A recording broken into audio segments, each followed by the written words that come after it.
Assalamualaikum warahmatullahi wabarakatuh. Perkenalkan, nama saya Rizka Devi Safitri dengan NIM 23060190066, kelas Tadris IPA 6C. Video ini saya buat untuk memenuhi tugas ujian akhir semester mata kuliah Kapita Selekta IPA dengan dosen pengampu Ibu Feni Widianti MPD. Pokok pembahasan yang akan dibahas yang pertama yaitu mengenai bentuk bumi. Teori bumi bulat dikenalkan oleh Pythagoras berdasarkan laporan pengamatan ekspedisi dan gerhana bulan abad ke-6 sebelum Masehi.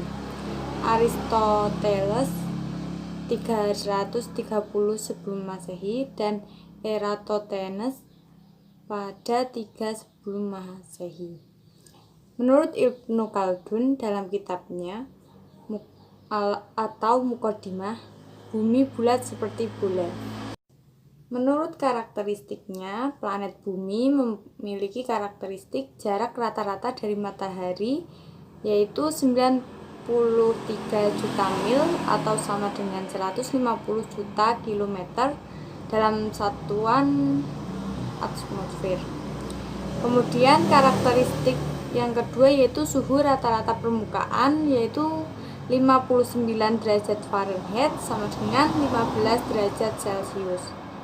Yang ketiga yaitu diameter planet bumi yaitu 7.930 mil atau 12.760 km. Panjang hari yaitu 24 jam, panjang tahun yaitu 365,26 hari, panjang bulan 1, gravitasi pada permukaan 1. Pokok pembahasan yang kedua yaitu mengenai atmosfer. Atmosfer berasal dari bahasa Yunani atmos atau uap dan spaira atau lapisan, yaitu lapisan uap yang menyelimuti bumi. Atmosfer merupakan kumpulan gas-gas yang sering disebut udara. Atmosfer memiliki ketebalan lebih dari 1000 km di atas permukaan bumi. Selanjutnya yaitu lapisan atmosfer. Yang pertama terdiri dari troposfer, lapisan yang kedua terdiri dari tropopause, yang ketiga stratosfer, yang keempat stratopause, yang kelima mesosfer, yang keenam mesopause, dan yang ketujuh yaitu termosfer. Lapisan kimia atmosfer sendiri terbagi menjadi 3. Yang pertama homosfer, yaitu mengandung gas komponen penyusun atmosfer yang seragam dari dasar hingga atas. Kemudian yang kedua yaitu lapis heterosfer, di mana lapisan ini berada di atas homosfer dengan gas-gas yang memiliki kerapatan lebih besar, yaitu gas oksigen dan nitrogen. Yang ketiga yaitu ionosfer, di mana lapisan teratas atmosfer yang mengandung besar ion yaitu partikel-partikel bermuatan listrik. Selanjutnya yaitu mengenai komponen penyusun atmosfer. Yang pertama nitrogen atau N2 merupakan bahan dalam protein dan nukleat asam. Yang kedua oksigen atau O2, di mana semua organisme, kondisi lingkungan atau proses seluler yang membutuhkan oksigen atmosfer.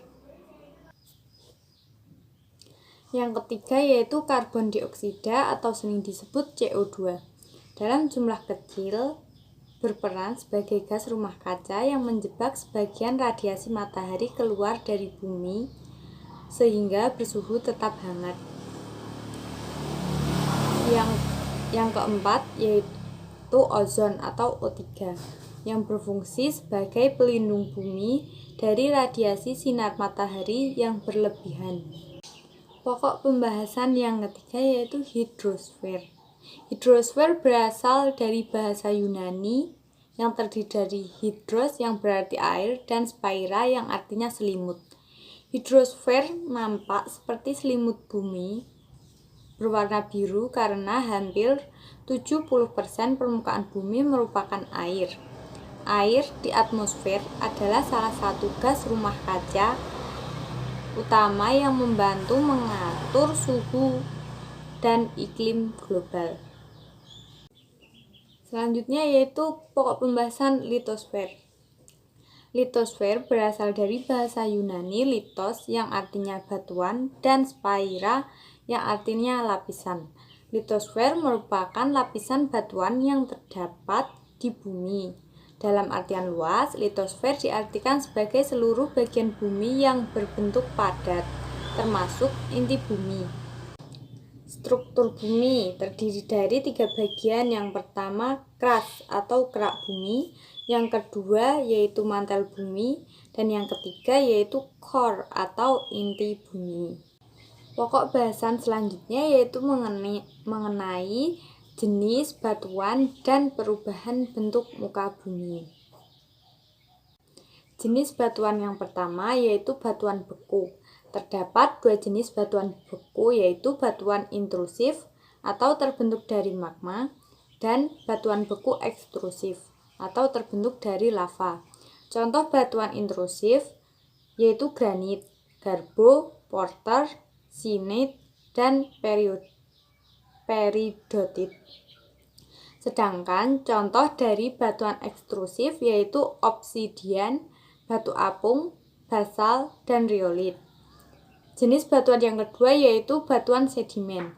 Batuan sedimen dapat dikelompokkan menjadi 3 jenis, yaitu batuan sedimen klastik, batuan sedimen kimiawi, dan batuan sedimen organik. Jenis batuan yang ketiga yaitu batuan metamorf. Batuan ini terbentuk karena adanya perubahan batuan beku, batuan sedimen, atau batuan metamorf lainnya. Penyebab perubahan ini dikarenakan temperatur tinggi, tekanan besar, dan kerja kimia. Ada 2 jenis batuan metamorf, yaitu batuan terfoliasi dan batuan tak terfoliasi. Contoh dari batuan terfoliasi adalah batuan sabak, sekis, gneis, sedangkan contoh dari batuan tak terfoliasi adalah kuarsit dan marmer. Perubahan bentuk muka bumi dipengaruhi oleh beberapa hal. Yang pertama, pelapukan. Pelapukan sendiri adalah pemecahan batuan menjadi kepingan-kepingan yang lebih kecil oleh proses-proses alami. Pelapukan bisa dikelompokkan menjadi 2 jenis, yaitu pelapukan fisika dan pelapukan kimia. Yang kedua yaitu erosi dan pengendapan. Erosi sendiri yaitu proses pengambilan dan pemindahan sedimen, sedangkan proses penempatan sedimen pada lokasi baru disebut pengendapan. Faktor yang menentukan sedimen dapat digerakkan. Yang pertama, medium perantara, yaitu bahan yang membawa sedimen. Yang kedua, laju medium, yaitu makin cepat medium bergerak, maka semakin banyak medium yang dapat terbawa. Yang ketiga yaitu partikel-partikel sedimen, yaitu karakteristik partikel menentukan kecepatan pengendapan. Beberapa karakteristik partikel menentukan kecepatan pengendapan. Partikel-partikel paling kecil dan ringan akan mengendap paling akhir. Hasilnya adalah pemilahan, yaitu pemisahan partikel selama pengendapan. Air yang sedang bergerak merupakan perantara erosi yang sangat kuat. Erosi karena kerja air ini meliputi beberapa hal. Yang pertama, erosi oleh hujan dan limpasan. Limpasan sendiri yaitu aliran air yang mengalir dari atas permukaan karena penuhnya kapasitas infiltrasi tanah. Infiltrasi tanah sendiri yaitu meresapnya air hujan ke tanah. Yang kedua yaitu erosi oleh air sungai, dan yang ketiga erosi oleh air laut. Sebagian besar sedimen yang terbawa limpasan dari bukit ke bawah akhirnya berkumpul ke sungai. Bahan yang dibawa oleh sungai disebut muatan. Pengikisan batuan oleh sedimen dalam air, angin, dan es disebut abrasi. Seperti yang terjadi pada saat sekarang di Sulawesi sepertinya. Jadi abrasi. Proses pengendapan oleh air sungai menghasilkan beberapa bentuk lahan baru, antara lain yang pertama danau sungai mati atau oxbow lake, yaitu meander yang memisahkan diri dari sungai induknya. Yang kedua, tanggul dan bantaran. Tanggul adalah endapan mirip pegunungan sepanjang dua sisi sungai, sedangkan bantaran adalah daerah datar dekat sungai yang terjadi karena pengendapan. Yang ketiga yaitu delta dan kipas aluvial. Mulut sungai adalah pertemuan sungai dengan lautan atau kumpulan air yang lebih besar. Delta sendiri merupakan bentuk lahan yang terbentuk dari endapan-endapan pada mulut sungai. Kipas aluvial merupakan bentuk lahan yang terbuat dari endapan dari sungai yang mengalir ke lahan rata, bukan ke lautan atau kumpulan air lainnya. Jumlah dan jenis erosi yang disebabkan oleh angin tergantung pada 3 faktor, antara lain yang pertama laju angin, yang kedua yaitu lama angin, dan yang terakhir atau yang ketiga yaitu ukuran sedimen yang dibawa oleh angin itu sendiri. Proses abrasi sendiri bisa menghasilkan formasi batuan yang menghadap angin terpipihkan. Endapan tebal tak berlapis dari sedimen yang sangat halus dan berwarna kekuningan yang diendapkan oleh angin disebut loess.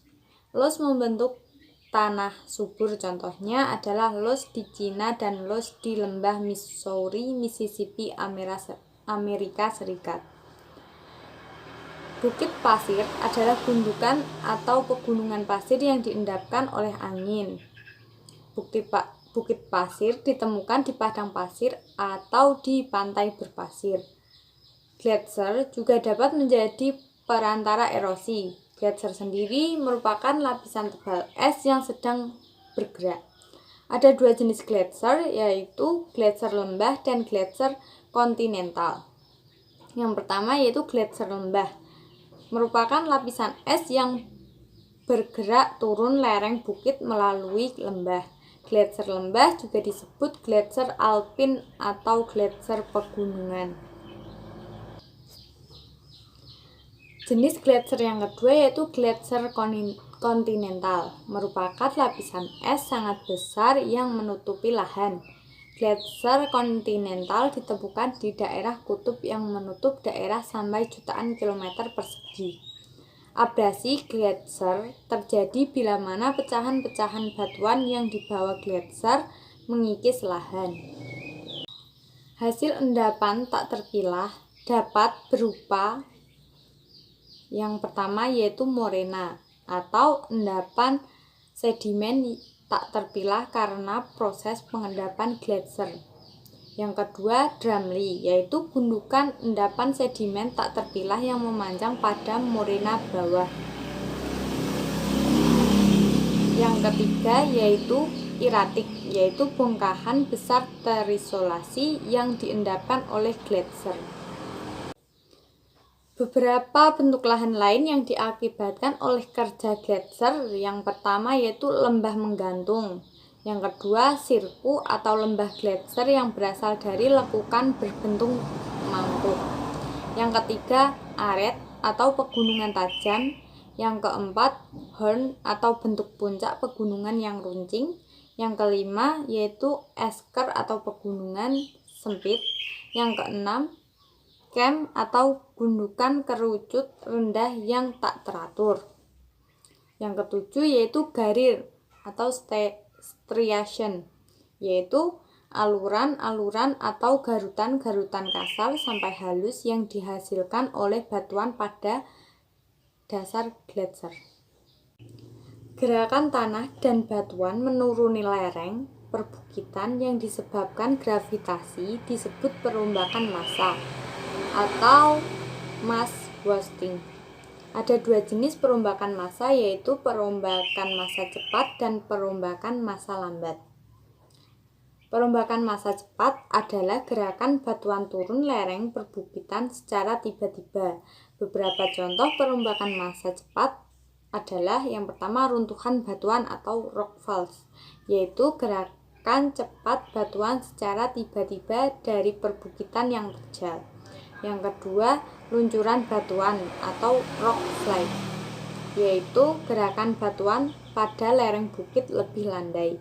Yang ketiga, nedatan atau slam, yaitu gerakan cepat dari bongkahan besar lahan pada lereng perbukitan. Yang keempat yaitu aliran lumpur atau mud flow, yaitu gerakan cepat campuran tanah, batuan, dan air pada lereng perbukitan. Pembuangan massa lambat sendiri merupakan gerakan batuan dan tanah secara perlahan-lahan turun lereng perbukitan. Beberapa contoh perombakan massa lambat terdiri dari yang pertama aliran tanah atau earth flow, yaitu gerakan perlahan dari massa tanah tumbuhan. Yang kedua yaitu rayapan tanah atau soil creep, yaitu gerakan tanah paling lambat pada lereng perbukitan. Selain itu, perubahan bentuk permukaan bumi juga dapat dipelajari melalui teori tektonik lempeng, teori gempa bumi, dan gunung berapi. Pembahasan yang selanjutnya yaitu teori tektonik lempeng. Menurut Alfred Wegener, semua benua di bumi ini dahulu menyatu membentuk sebuah daratan yang sangat luas yang disebut dengan Pangaea. Menurut teori pergerakan benua atau continental drift, Pangaea tersebut secara perlahan terpisah-pisah dan saling menjauh. Bagian bawah lempeng terbuat dari lapisan kaku mantel bumi. Teori Wegener ini didukung dengan fakta-fakta diantaranya kesamaan struktur batuan yang ada di pegunungan Appalachian Amerika Serikat dengan bebatuan di Greenland dan Eropa Barat. Kesamaan batuan di Amerika Selatan dan Afrika. Menurut Hess, bagian bawah kerak bumi yang tersusun dari material yang panas dengan massa jenis rendah dapat naik ke punggung kerak samudra sehingga bagian dasarnya menjauh dan membentuk sebuah patahan. Nah, kita bahas selanjutnya yaitu gempa bumi. Gempa bumi terjadi karena adanya pelepasan energi yang besar akibat pergerakan lempeng. Gempa bumi akibat gerakan lempeng yang bergerak secara konvergen terjadi di kedalaman yang lebih besar dengan zona yang lebih luas dibandingkan yang divergen. Gempa bumi terjadi ketika batuan tertekan melepaskan energi regangan dan bergerak di sepanjang patahan. Gerakan ini disebut pantulan elastis, membentuk atau menghasilkan gelombang seismik yang bergerak di bumi. Gelombang seismik sendiri merupakan gelombang yang merambat di bagian dalam bumi atau body wave, dibagi menjadi gelombang primer atau P wave dan gelombang sekunder atau S wave. P wave merupakan gelombang tercepat yang bergerak di bagian dalam bumi dengan kecepatan di antara 5 sampai 7 detik atau kilometer per kilometer.